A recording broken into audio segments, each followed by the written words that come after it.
Shalom Bapak Ibu, saudara-saudara sekalian, kita masih bisa bersama-sama di hadapan Tuhan. Puji nama Tuhan. Saudara-saudara, berurusan dengan Allah yang hidup itu luar biasa. Luar biasa. Tetapi yang menyadari ini tidak banyak. Bukan sedikit ya saudara, sangat sedikit. Mungkin juga hampir tidak ada. Karena Allah makin tidak nampak, seakan-akan tidak ada, bahkan bagi sebagian orang seakan-akan Allah sudah mati, tidak ada lagi. Seperti di masyarakat, di negara-negara barat, tentu tidak semua. Mereka benar-benar tidak tersentuh lagi oleh agama. Mereka tidak peduli lagi dengan gereja. Tentu gereja-gereja menjadi sepi.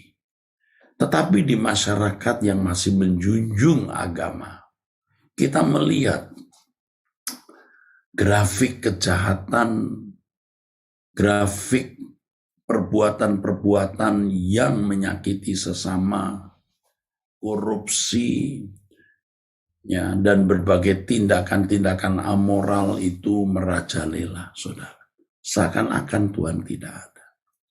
Jujur saja, saudara yang sekarang berdoa bersama-sama, yang masih mendengarkan khutbah, kalau sudah tidak berdoa, kalau sudah tidak mendengarkan khutbah, bersikap seakan-akan Allah tidak ada.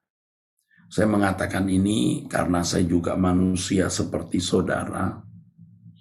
Ya, saya juga merasakan saat-saat di mana kita bertindak, berperilaku, menjalani hidup seakan-akan Allah tidak ada. Dan ini sungguh-sungguh satu keadaan yang menyedihkan, saudaraku ya. Maka pada kesempatan ini saya mengajak saudara di dalam nama Tuhan yang menjadikan saya juru bicaranya. Ayo kita berurusan dengan Tuhan. Setiap saat kita menghayati bahwa kita hidup di hadirat Allah. Bahwa kita hidup di dalam cengkraman kehadirannya. Kita tidak pernah keluar dari lingkaran kehadiran Tuhan. Kita tidak pernah hidup di daerah netral di mana kita boleh atau bisa berbuat apa saja sesuka hati. Ya, banyak orang merasa boleh berbuat apa saja sesuka hati karena ada di daerahnya sendiri. Nah, ini benar-benar konyol, saudara. Kita bukan hanya tidak di daerah sendiri, kita bukan juga di daerah netral, tetapi kita ada di hadirat Tuhan. Karenanya kita selalu mengisyaratkan, memerintahkan jiwa dan pikiran kita. Ingat, kita hidup di hadirat Tuhan. Ingat, kita ada di daerah di mana kita ada dalam lingkaran kehadiran Tuhan. Kitanya yang harus ingat terus. Kita harus memerintahkan pikiran jiwa kita untuk alert, untuk waspada. Ya saudaraku akan hal ini. Seperti kalimat yang juga saya telah ubah menjadi lagu. Ku taruh Tuhan di depan mataku. Kita yang menaruh Tuhan di depan mata kita. Saudara, dalam pengalaman hidup ya ini mungkin mistik sih ya. Tetapi kenyataan yang tidak bisa dibantah bagi saudara-saudara yang mengalaminya. Benda-benda tertentu kalau diyakini punya satu kuasa, itu benar-benar jadi punya kuasa, saudara. Saudara misalnya punya batu, saudara yakini itu ada kuasa gelapnya. Atau seorang dukun memberi satu batu lalu berkata ini batu ajaib loh, ya batu ini memiliki khasiat, batu ini ada penunggunya, batu ini ada kuasanya. Lalu batu itu disimpan. Benar-benar itu jadi berkuasa. Ada kuasa kegelapannya maksudnya. pohon apa, pohon beringin, pohon mangga, atau pohon apapun, coba dijadikan keramat. Diberi sesajen, terus disembah-sembah. Jadi keramat betul, saudara. Apa yang diyakini itu bisa jadi. Ini fakta. Fakta. Ya.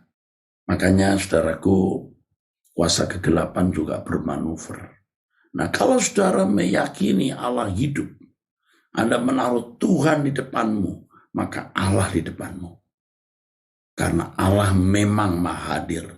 Allah bukan kuasa kegelapan yang mau memanfaatkan orang yang meyakini batu tertentu ada kuasanya, lalu dia masuk dan dia memanipulasi batu itu dan memanipulasi situasi itu. Allah bukan demikian. Allah memang pencipta langit dan bumi, Allah yang maha hadir. Saudaraku, Allah yang sungguh-sungguh menjaga kehidupan dan memelihara kehidupan. Coba saudara renungkan, berapa banyak orang yang sungguh-sungguh bersyukur atas keadaannya. Bukan hanya terima kasih Tuhan, Engkau telah pelihara kami, tetapi benar-benar menghayati bahwa tangan Tuhan memelihara hidupnya. Mengakui bahwa Allah yang memelihara, membela, melindungi, menjaga, menolong. Pada umumnya orang berpikir semua berjalan dengan sendirinya, mengalir, kebetulan, padahal Tuhan yang merajut, Allah yang mendesain, Allah yang merancang. Saya seperti saudara juga manusia punya kecenderungan ya asal terima kasih Tuhan atas berkat-Mu. Tetapi lewat perjalanan waktu, penghayatan akan kebenaran, setiap kali saya berkata terima kasih Tuhan, saya ingat suatu hari nanti ketika aku di hadapan Allah. Pengakuan saya akan keberadaan Allah yang hidup. Pengakuanku bahwa dia memelihara hidupku diterima dia. Allah menyatakan, ya, aku merasa kamu berterima kasih padaku. Aku merasa engkau mengakui aku yang memelihara engkau. Ya jangan sampai Tuhan berkata, aku tidak merasa kau percayai aku. Kamu hanya ucapan mulut saja. Kamu hanya punya ucapan mulut tanpa pengakuan dan penghayatan yang benar. Saudaraku sekalian, tadi saya merenungkan juga di tengah-tengah doa, betapa hebatnya menjadi anak-anak Allah. Memanggil pencipta langit dan bumi sebagai Bapa. Hebat sekali. Haleluya, haleluya. Saya tidak berlebihan, kalau saya doa sendiri mungkin belum amin sekarang, saudara. Saya akan nyembah terus. Ya, seperti yang saya katakan kemarin, seperti membujuk-bujuk Tuhan, ya. Ya, terus Tuhan, aku anakmu, aku menyembah engkau. Suatu hari nanti, Allah mengakui bahwa kita sungguh-sungguh menghormati dia dan mencari dia. Jangan lolos hari ini. Jangan lepas hari ini. Taruh Tuhan di depan mata saudara. Ayo kita semua memerintahkan jiwa kita sendiri, pikiran kita, seluruh saraf-saraf kita, bahwa ada Allah yang hidup. Untuk waspada, menaruh Tuhan di depan mata kita. Berurusan dengan Allah itu luar biasa, hebat dan sederhana, walaupun tidak mudah, yaitu menghayati keberadaan Allah, menghayati kehadiran Tuhan. Puji nama Tuhan. Demikian saudara sekalian pesan Tuhan yang saya sampaikan kepada saudara. Besok pagi kita kembali doa jam 5, jangan lupa. Dan saya mau mengingatkan bahwa hari Sabtu tanggal 30 Juli ya. Ya betul, hari Sabtu tanggal 30 Juli, doa pagi kita akan bisa dihadiri oleh saudara di GSKI Kebun Jeruk, di Gedung Sastra Geraha, di samping RCTI Jalan Perjuangan, saudara. Ya.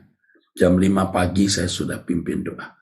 Saya pasti jam 5 kurang sudah hadir di situ. Nah, kita bisa doa pagi bersama. Kalau dulu orang-orang Korea bisa doa jam 4, jam 5 pagi sudah memenuhi gedung gereja Nggak tahu hari ini ya saudara, waktu saya masih muda. Ya, sekarang kita bisa jam 5. Kita di Gedung Sastra Graha, lantai 4 ya, lantai 4, 3A ya, 3 atau lantai 4, kita doa. Saya hadir ya. Mungkin itu doa pagi pertama di tengah-tengah jemaat GSKI ya, di mana saya menjadi gembala senior ya. Selama ini belum pernah ya, kecuali saya ke daerah, saya bersama-sama dengan jemaat di luar kota, tapi kalau di Jakarta mungkin baru kali ini. Oke, mari kita tutup dalam doa. Bapa di surga, kami berterima kasih untuk berkat di doa pagi ini, kehadiran-Mu dan firman-Mu. Terpujilah namamu Allah Israel, Bapa di surga. Dalam nama Yesus Kristus kami bersyukur, kami berdoa. Amin. Sampai jumpa, Tuhan memberkati saudara sekalian.